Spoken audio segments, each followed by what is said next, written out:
Chapitre 10. L'évêque en présence d'une lumière inconnue. À une époque un peu postérieure à la date de la lettre citée dans les pages précédentes, il fit une chose, à en croire toute la ville, plus risquée encore que sa promenade à travers les montagnes des bandits. Il y avait près de Digne, dans la campagne, un homme qui vivait solitaire. Cet homme, disons tout de suite le gros mot, était un ancien conventionnel. Il se nommait G. On parlait du conventionnel G dans le petit monde de Digne avec une sorte d'horreur. Un conventionnel, vous figurez-vous cela? Cela existait du temps qu'on se tutoyait et qu'on disait citoyen. Cet homme était à peu près un monstre. Il n'avait pas voté la mort du roi, mais presque. C'était un quasi-régicide. Il avait été terrible. Comment, au retour des princes légitimes, n'avait-on pas traduit cet homme-là devant une cour prévôtale? On ne lui eût pas coupé la tête, si vous voulez. Il faut de la clémence, soit. Mais un bon bannissement à vie, un exemple enfin, etc., etc. C'était un athée d'ailleurs, comme tous ces gens-là. Commérage des oies sur le vautour. Était-ce du reste un vautour que j'ai? Oui, si l'on en jugeait par ce qu'il y avait de farouche dans sa solitude. N'ayant pas voté la mort du roi, il n'avait pas été compris dans les décrets d'exil et avait pu rester en France. Il habitait à 3/4 d'heure de la ville, loin de tout hameau, loin de tout chemin, on ne sait quel repli perdu d'un vallon très sauvage. Il avait là, disait-on, une espèce de champ, un trou, un repère. Pas de voisins, pas même de passants. Depuis qu'il demeurait dans ce vallon, le sentier qui y conduisait avait disparu sous l'herbe. On parlait de cet homme-là comme de la maison du bourreau. Pourtant, l'évêque songeait et de temps en temps regardait l'horizon à l'endroit où un bouquet d'arbres marquait le vallon du vieux conventionnel, et il disait « Il y a là une âme qui est seule ». Et au fond de sa pensée, il ajoutait « Je lui dois ma visite ».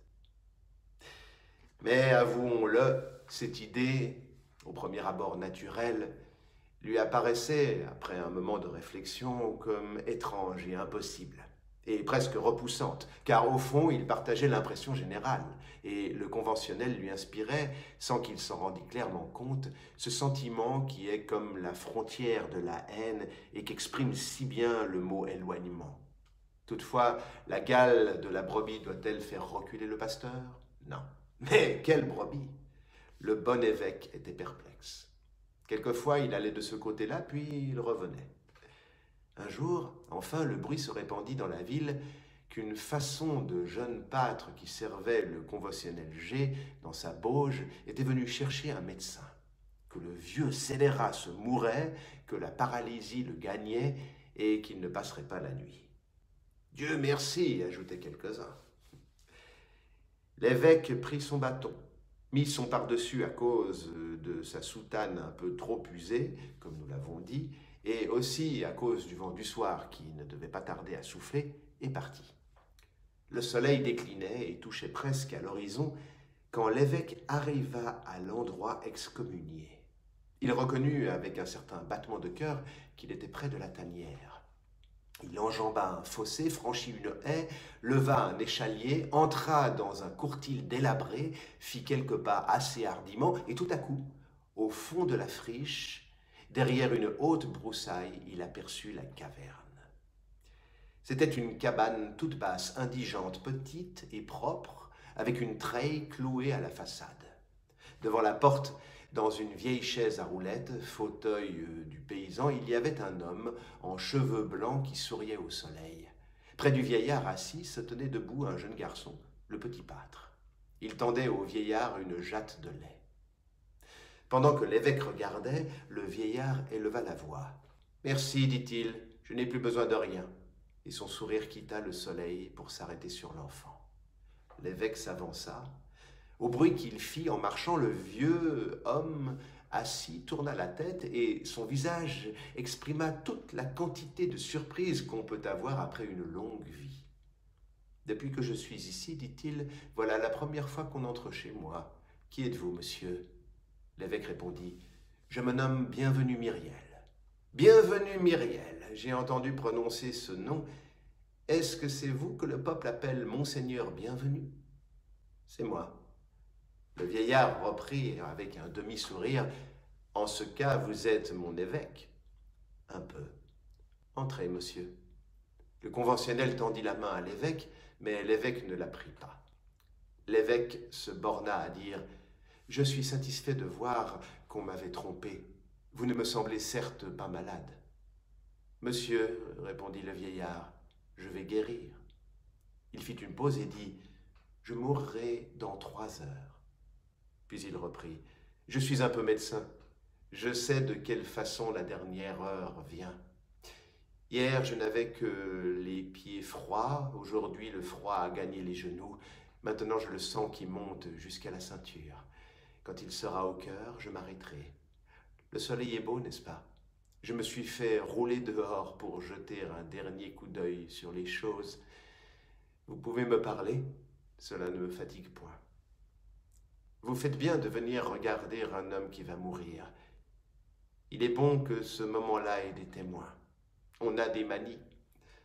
J'aurais voulu aller jusqu'à l'aube, mais je sais que j'en ai à peine pour 3 heures. Il fera nuit. Au fait, qu'importe. Finir est une affaire simple. On n'a pas besoin du matin pour cela. Soit, je mourrai à la belle étoile. Le vieillard se tourna vers le pâtre. Toi, va te coucher, tu as veillé l'autre nuit. Tu es fatigué. L'enfant rentra dans la cabane. Le vieillard le suivit des yeux et ajouta comme se parlant à lui-même « Pendant qu'il dormira, je mourrai. Les 2 sommeils peuvent faire bon voisinage. » L'évêque n'était pas ému comme il semble qu'il aurait pu l'être. Il ne croyait pas sentir Dieu dans cette façon de mourir. Disons tout, car les petites contradictions des grands cœurs veulent être indiquées comme le reste, lui qui, dans l'occasion, riait si volontiers de sa grandeur. Il était quelque peu choqué de ne pas être appelé Monseigneur, et il était presque tenté de répliquer « citoyen ». Il lui vint une velléité de familiarité bourrue, assez ordinaire aux médecins et aux prêtres, mais qui ne lui était pas habituelle à lui. Cet homme, après tout, ce conventionnel, ce représentant du peuple, avait été un puissant de la terre. Pour la première fois de sa vie, peut-être, l'évêque se sentit en humeur de sévérité. Le conventionnel, cependant, le considérait avec une cordialité modeste, où l'on eût pu démêler l'humilité qui sied quand on est si près de sa mise en poussière. L'évêque, de son côté, quoiqu'il se gardât ordinairement de la curiosité, laquelle, selon lui, était contiguë à l'offense, ne pouvait s'empêcher d'examiner le conventionnel avec une attention qui, n'ayant pas sa source dans la sympathie, lui eût été probablement reprochée par sa conscience vis-à-vis de tout autre homme. Un conventionnel lui faisait un peu l'effet d'être hors la loi, même hors la loi de charité. G, calme, le buste presque droit, la voix vibrante, était un de ces grands octogénaires qui font l'étonnement des physiologistes. La Révolution a eu beaucoup de ces hommes proportionnés à l'époque. On sentait dans ce vieillard l'homme à l'épreuve. Si près de sa fin, il avait conservé tous les gestes de la santé. Il y avait dans son coup d'œil clair, dans son accent ferme, dans son robuste mouvement d'épaule, de quoi déconcerter la mort. Azraël, l'ange mahométan du sépulcre, eût repoussé chemin et eût cru se tromper de porte. G semblait mourir parce qu'il le voulait bien. Il y avait de la liberté dans son agonie. Les jambes seulement étaient immobiles, les ténèbres le tenaient par là. Les pieds étaient morts et froids, et la tête vivait de toute la puissance de la vie et paraissait en pleine lumière. G, en ce grave moment, ressemblait à ce roi du conte oriental, chair par en haut, marbre par en bas. Une pierre était là. L'évêque s'y assit. L'exorde fut ex abrupto. « Je vous félicite, dit-il, du ton dont on réprimande. Vous n'avez toujours pas voté la mort du roi. » Le conventionnel ne parut pas remarquer le sous-entendu amer caché dans ce mot « toujours ». Il répondit, tout sourire avait disparu de sa face. « Ne me félicitez pas trop, monsieur, j'ai voté la mort du tyran, sa fin. » C'était l'accent austère, en présence de l'accent sévère. « Que voulez-vous dire, reprit l'évêque? Je veux dire que l'homme a un tyran, l'ignorance. J'ai voté la fin de ce tyran-là. Ce tyran-là a engendré la royauté, qui est l'autorité prise dans le faux, tandis que la science est l'autorité prise dans le vrai. L'homme ne doit être gouverné que par la science. Et la conscience, ajouta l'évêque, c'est la même chose. La conscience, c'est la quantité de science innée que nous avons en nous. Monseigneur Bienvenu écoutait, un peu étonné, ce langage très nouveau pour lui. Le conventionnel poursuivit. Quant à Louis XVI, j'ai dit non. Je ne me crois pas le droit de tuer un homme, mais je me sens le droit d'exterminer le mal. J'ai voté la fin de ce tyran-là, c'est-à-dire la fin de la prostitution pour la femme, la fin de l'esclavage pour l'homme, la fin de la nuit pour l'enfant. En votant la République, j'ai voté cela. J'ai voté la fraternité, la concorde, l'aurore. J'ai aidé à la chute des préjugés et des erreurs. Les écroulements des erreurs et des préjugés font de la lumière. Nous avons fait tomber le vieux monde, nous autres, et le vieux monde, vase des misères, en se renversant sur le genre humain, est devenu une urne de joie. Joie mêlée, dit l'évêque. Vous pourriez dire joie troublée. Et aujourd'hui, après ce fatal retour du passé qu'on nomme 1814, joie disparue. Hélas, l'œuvre a été incomplète, j'en conviens. Nous avons démoli l'Ancien Régime dans les faits, nous n'avons pu entièrement le supprimer dans les idées. Détruire les abus, cela ne suffit pas. Il faut modifier les mœurs. Le moulin n'y est plus, le vent y est encore. Vous avez démoli. Démolir peut être utile, mais je me défie d'une démolition compliquée de colère. Le droit a sa colère, monsieur l'évêque, et la colère du droit est un élément du progrès. N'importe. Et quoi qu'on en dise, la Révolution française est le plus puissant pas du genre humain depuis l'avènement du Christ. Incomplète, soit, mais sublime. Elle a dégagé toutes les inconnues sociales, elle a adouci les esprits, elle a calmé, apaisé, éclairé. Elle a fait couler sur la terre des flots de civilisation. Elle a été bonne. La Révolution française, c'est le sacre de l'humanité. L'évêque ne put s'empêcher de murmurer. Oui, 93 ? Le conventionnel se dressa sur sa chaise avec une solennité presque lugubre, et autant qu'un mourant peut s'écrier, il s'écria « Ah, vous y voilà, 93 ! J'attendais ce mot-là. » Un nuage s'est formé pendant 1500 ans. Au bout de 15 siècles, il a crevé. Vous faites le procès au coup de tonnerre. L'évêque sentit, sans se l'avouer peut-être, que quelque chose en lui était atteint. Pourtant, il fit bonne contenance. Il répondit « Le juge parle au nom de la justice, le prêtre parle au nom de la pitié, qui n'est autre chose qu'une justice plus élevée. Un coup de tonnerre ne doit pas se tromper. » Et il ajouta, en regardant fixement le conventionnel, « Louis XVII ?»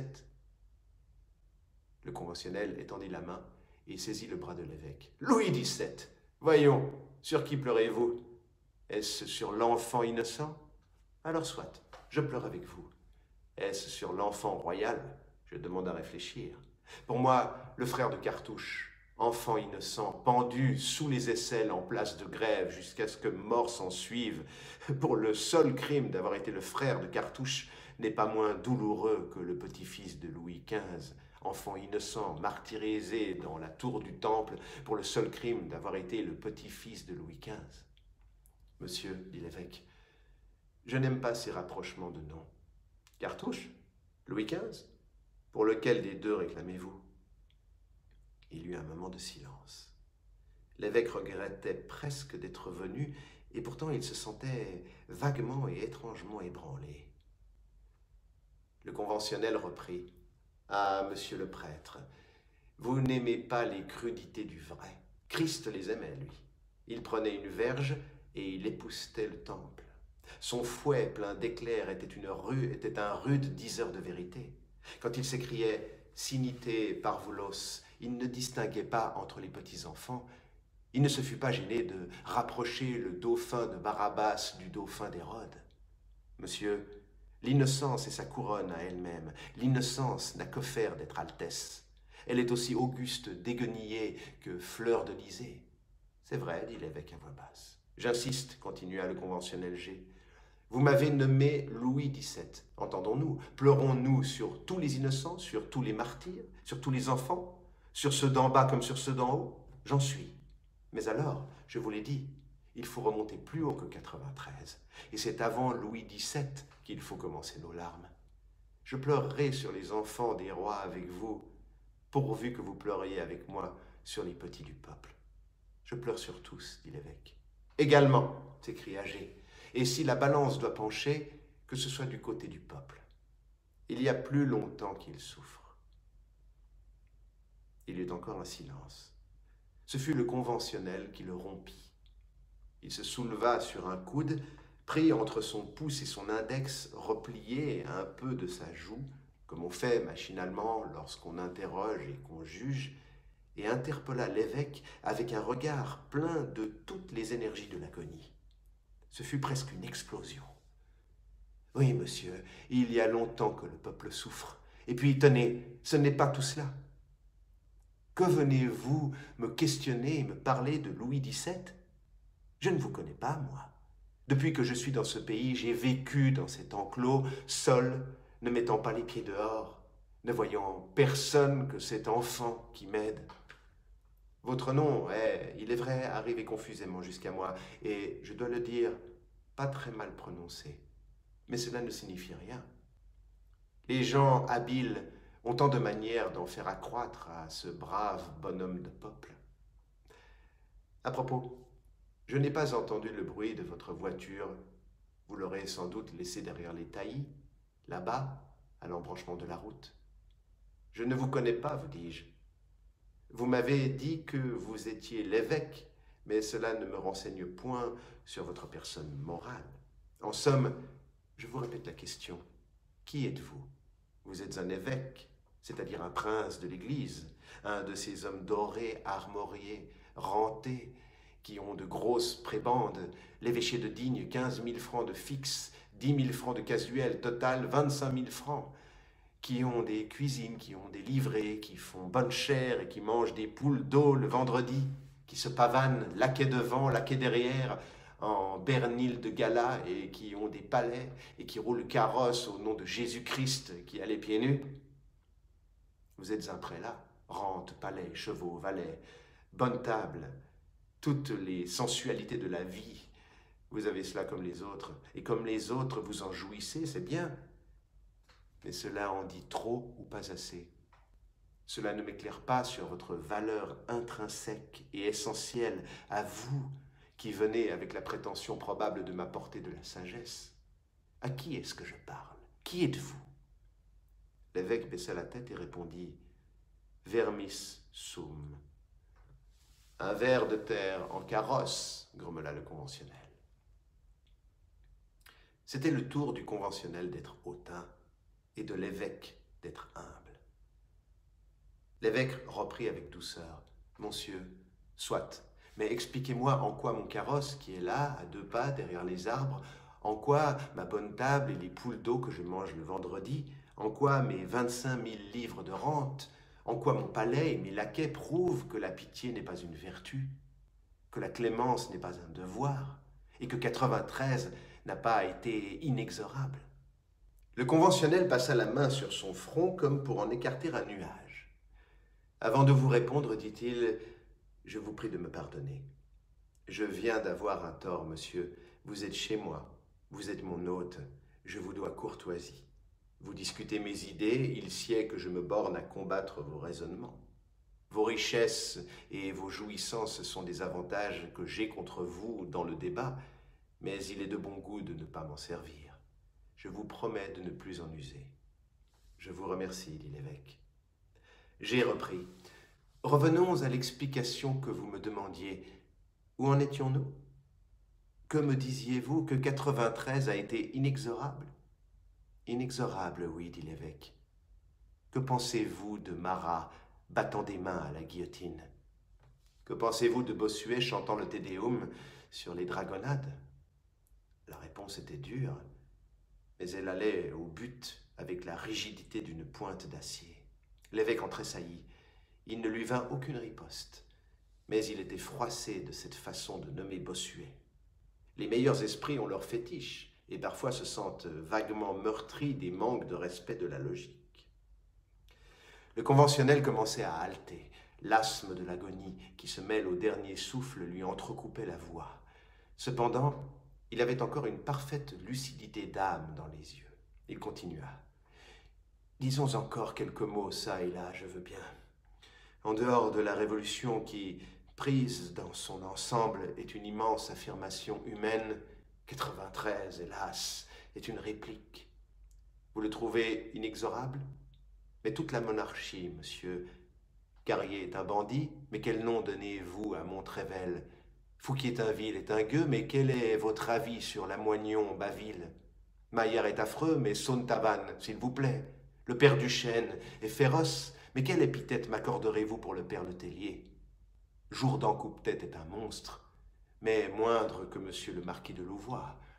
Monsieur, je plains Marie-Antoinette, archiduchesse et reine, mais je plains aussi cette pauvre femme huguenote qui, en 1685, sous Louis le Grand, monsieur, allaitant son enfant, fut lié nu jusqu'à la ceinture à un poteau, l'enfant tenu à distance. Les seins se gonflaient de lait et le cœur d'angoisse. Le petit, affamé et pâle, voyait ce sein, agonisait et criait, et le bourreau disait à la femme, mère et nourrice, abjure, lui donnant à choisir entre la mort de son enfant et la mort de sa conscience. Que dites-vous de ce supplice de Tantale accommodé à une mère? Monsieur, retenez bien ceci. La Révolution française a eu ses raisons. Sa colère sera absoute par l'avenir. Son résultat, c'est le monde meilleur. De ses coups les plus terribles, il sort une caresse pour le genre humain. J'abrège, je m'arrête, j'ai trop beau jeu. D'ailleurs, je me meurs. En cessant de regarder l'évêque, le conventionnel acheva sa pensée en ces quelques mots tranquilles.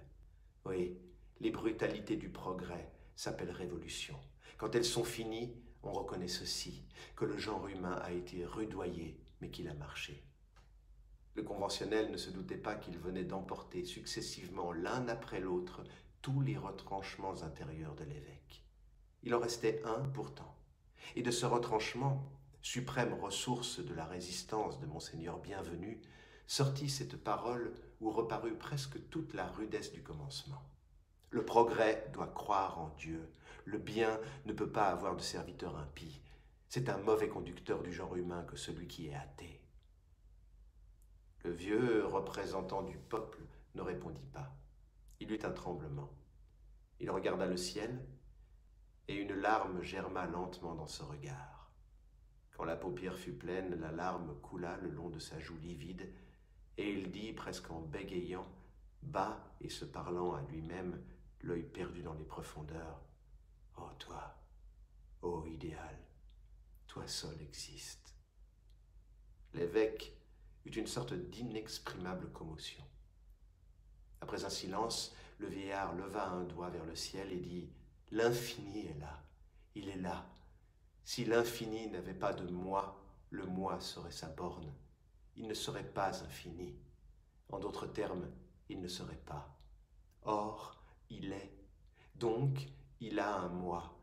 Ce moi de l'infini, c'est Dieu. » Le mourant avait prononcé ces dernières paroles d'une voix haute et avec le frémissement de l'extase, comme s'il voyait quelqu'un. Quand il eut parlé, ses yeux se fermèrent. L'effort l'avait épuisé. Il était évident qu'il venait de vivre en une minute les quelques heures qui lui restaient. Ce qu'il venait de dire l'avait approché de celui qui est dans la mort. L'instant suprême arrivait. L'évêque le comprit. Le moment pressait. C'était comme prêtre qu'il était venu. De l'extrême froideur, il était passé par degrés à l'émotion extrême. Il regarda ses yeux fermés, il prit cette vieille main ridée et glacée et se pencha vers le moribond. Cette heure est celle de Dieu. Ne trouvez-vous pas qu'il serait regrettable que nous nous fussions rencontrés en vain? Le conventionnel rouvrit les yeux. Une gravité où il y avait de l'ombre s'empreignit sur son visage. « Monsieur l'évêque, dit-il, avec une lenteur qui venait peut-être plus encore de la dignité de l'âme que de la défaillance des forces, j'ai passé ma vie dans la méditation, l'étude et la contemplation. J'avais 60 ans quand mon pays m'a appelé et m'a ordonné de me mêler de ses affaires. J'ai obéi. Il y avait des abus, je les ai combattus. Il y avait des tyrannies, je les ai détruites. Il y avait des droits et des principes, je les ai proclamés et confessés. Le territoire était envahi, je l'ai défendu. La France était menacée, j'ai offert ma poitrine. Je n'étais pas riche, je suis pauvre. J'ai été l'un des maîtres de l'État.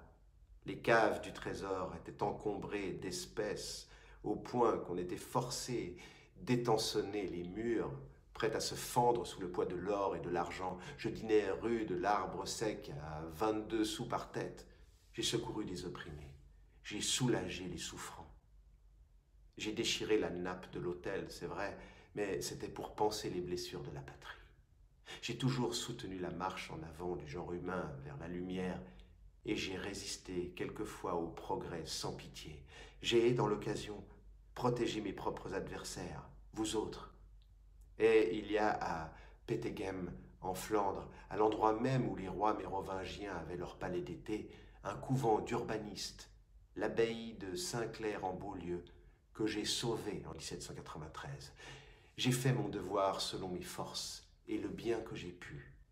Après quoi, j'ai été chassé, traqué, poursuivi, persécuté, noirci, raillé, conspué, maudit, proscrit, depuis bien des années déjà, avec mes cheveux blancs. Je sens que beaucoup de gens se croient sur moi le droit de mépris. J'ai, pour la pauvre foule ignorante, visage de damné, et j'accepte, ne haïssant personne, l'isolement de la haine. Maintenant, j'ai 86 ans. Je vais mourir. Qu'est-ce que vous me demandez? Votre bénédiction, dit l'évêque. Et il s'agenouilla. Quand l'évêque releva la tête, la face du conventionnel était devenue auguste. Il venait d'expirer. L'évêque rentra chez lui profondément absorbé dans on ne sait quelle pensée. Il passa toute la nuit en prière. Le lendemain, quelques braves curieux essayèrent de lui parler du conventionnel G. Il se borna à montrer le ciel. À partir de ce moment, il redoubla de tendresse et de fraternité pour les petits et les souffrants. Toute allusion à ce vieux scélérat de G le faisait tomber dans une préoccupation singulière. Personne ne pourrait dire que le passage de cet esprit devant le sien et le reflet de cette grande conscience sur la sienne ne fut pas pour quelque chose dans son approche de la perfection. Cette visite pastorale fut naturellement une occasion de bourdonnement pour les petites coteries locales. Est-ce la place d'un évêque que le chevet d'un tel mourant? Il n'y avait évidemment pas de conversion à attendre. Tous ces révolutionnaires sont relapses. Alors, pourquoi y aller? Qu'a-t-il à regarder là? Il fallait donc qu'il fût bien curieux d'un emportement d'âme par le diable. Un jour, une douairière de la variété impertinente qui se croit spirituelle lui adressa cette saillie. « Monseigneur, on demande quand votre grandeur aura le bonnet rouge. »« Oh, oh, voilà une grosse couleur, répondit l'évêque. Heureusement que ceux qui la méprisent dans un bonnet la vénèrent dans un chapeau.